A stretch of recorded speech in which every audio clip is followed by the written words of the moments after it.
pasaje de hoy día se encuentra en la primera carta a los Corintios, capítulo 4, versículos 17 al 21. Por esto mismo os he enviado a Timoteo, que es mi hijo amado y fiel en el Señor, el cual os recordará mi proceder en Cristo, de la manera que enseño en todas partes y en todas las iglesias. Mas algunos están envanecidos, como si yo nunca hubiese de ir a vosotros. Pero iré pronto a vosotros, si el Señor quiere, y conoceré, no las palabras, sino el poder de los que andan envanecidos.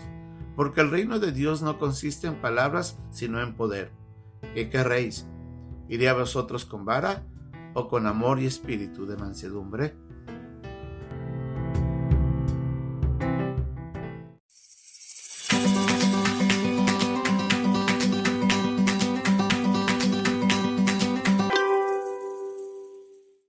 La corrección bíblica. Una de las herramientas vitales para mantener la vida santa dentro de la iglesia, pero también para ayudar a los creyentes a corregir su vida y encaminarse hacia una vida piadosa, son lamentablemente o mal utilizadas dentro de la iglesia o a veces no usadas por miedo a causar daño.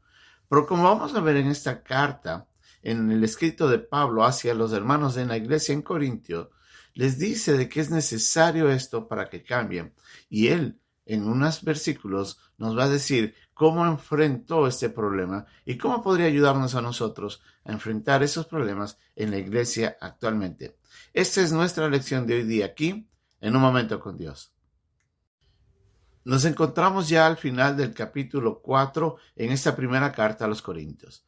Debemos entender que esta carta principalmente, a diferencia de otras cartas de Pablo, no tiene el propósito de dar instrucción doctrinal básicamente. Más bien al contrario, utiliza varios ejemplos y varios problemas que estaban en la iglesia para enseñarnos cómo tratar esos problemas. Y uno de ellos, y como hemos visto durante estos primeros capítulos, es que la iglesia estaba enfrentando problemas de división a causa del sectarismo. Algunos se identificaban con uno o con otro, pero el problema era tan serio, a tal punto que el mismo Pablo, en estos últimos versículos, vemos que él dice que envía a Timoteo con el propósito de que les enseñe lo que es correcto, cómo deben comportarse. Timoteo iría con el ánimo de exhortar y de recordar las enseñanzas que el mismo Pablo ha venido enseñando a lo largo de las otras iglesias, con el propósito de llevar a los hermanos en Corinto a cambiar. Su anhelo era, obviamente, la santidad de la iglesia. Y les dice que tengan que tener cuidado, que deben dejar de que esa palabrería que los había envanecido y que los había hinchado en orgullo estaba generando problemas. Y Pablo dice, si es necesario, yo voy a ver quién realmente está actuando correctamente o está lleno de palabrería y de vanas cosas. Pablo estaba seriamente tomando acciones en este mal comportamiento. Y les dice que si es necesario, él va a tener que llegar y cuando él llegue va a tener que ejercer vara si es necesario. O, si no, él se mostrará en amor y mansedumbre. Pablo les dice, yo voy a ir y espero que cambien, pero si no cambian, yo voy a tener que tomar acciones serias para que eso cambie. Pablo estaba tomando seriamente la santidad de la iglesia, el buen comportamiento, porque era, como él mismo había dicho en los versículos anteriores, era el templo del Espíritu Santo. En la iglesia estaba Dios y Dios tenía que ser glorificado y no el pecado. Y Pablo les dice, yo voy a ir y espero no llegar a ustedes con vara, sino llegaría con amor y con mansedumbre. Por eso dependerá de ustedes. Pablo estaba tratando de buscar el cambio, la santidad dentro de la iglesia. La iglesia, lamentablemente, a causa del pecado, como mismo la Biblia nos enseña, el pecado puede entrar en la iglesia y leudar toda la masa. Y es ahí donde tenemos que tener cuidado de que no permitamos que pecados se presenten en la iglesia y no se corrijan a tiempo, porque eso se puede pasar de una persona a otra y llevar a una conducta general dentro de la iglesia. Ahora, el problema es que muchas veces o no se ejerce una corrección correcta o a veces se hace o no se da una corrección por el miedo a actuar de una manera incorrecta. ¿Qué es lo que tenemos que hacer? Pablo más adelante en el capítulo 5 hablará de un caso específico sobre un problema entre un padre y un hijo y cómo el hijo estaba lamentablemente comportándose de una manera inmoral. Pero en el Evangelio de Mateo vemos al Señor Jesucristo que nos da unas pautas, unos principios que podemos usar. En primer lugar, nos dice ahí en el capítulo 18 que tenemos que buscar a un hermano, al hermano ofensor, y hablar personalmente y decirle lo que está mal. Si después de ese diálogo el hermano no cambia, entonces tenemos que buscar a 2 o 3 testigos que acompañen a esa exhortación para que ellos puedan ver de que nosotros estamos buscando el cambio y que esperamos que la persona que ha cometido la ofensa pueda considerar cambiar su comportamiento para bien.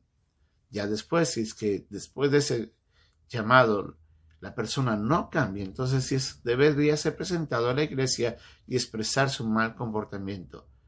Todo tiene un propósito del cambio. Pero si ya la persona al final no desea cambiar, entonces sí se debe sacarlos de la comunión de la iglesia por un tiempo hasta que exista el arrepentimiento. Pero en ese tiempo tiene que haber también el trabajo de la restitución, de la restauración.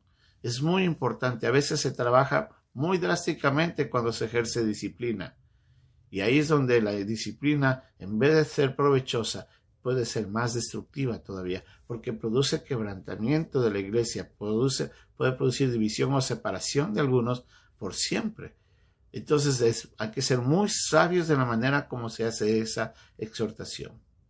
Pablo en la carta a Gálatas nos dice de que nosotros tenemos que considerarnos cuando vayamos a hacer una reprensión espiritualmente, tenemos que hacerlo de una manera pensando que yo puedo estar en la posición del ofensor y cómo debería ser tratado si yo fuera el que hizo el mal. Y en ese instante tratarlo con cariño, obviamente con humildad, con mansedumbre, pero con verdad. Mucho tiene que ver el acercamiento. Si existe un acercamiento apropiado, si existe un acercamiento piadoso, dependiendo de Dios, dependiendo de la oración, buscando pasajes bíblicos que ayuden al hermano al cambio, se puede lograr mucho.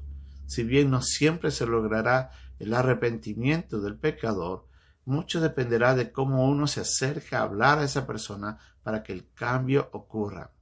Lo mismo es en la vida diaria, sea de la familia o sea de las amistades. Uno debe buscar siempre ayudar a los demás miembros de la familia o de mis amistades o de la iglesia, el cambio de todos.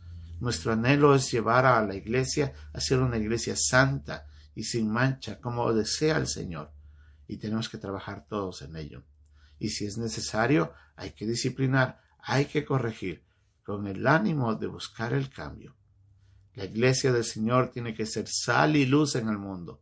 Cuando el pecado entra en la iglesia, hace mucho daño y deja un mal testimonio ante el mundo. Y eso hace que la gente no busque a Dios porque no ve una sincera transformación dentro de la iglesia. Pero cuando también se va a hacer esa corrección, tiene que hacerse en amor, en mansedumbre, con verdad, si es cierto, pero considerando cómo puedo hacer esto para que traiga provecho y no destrucción. Que Dios nos dé sabiduría para hacer una corrección apropiada. Que Dios nos bendiga.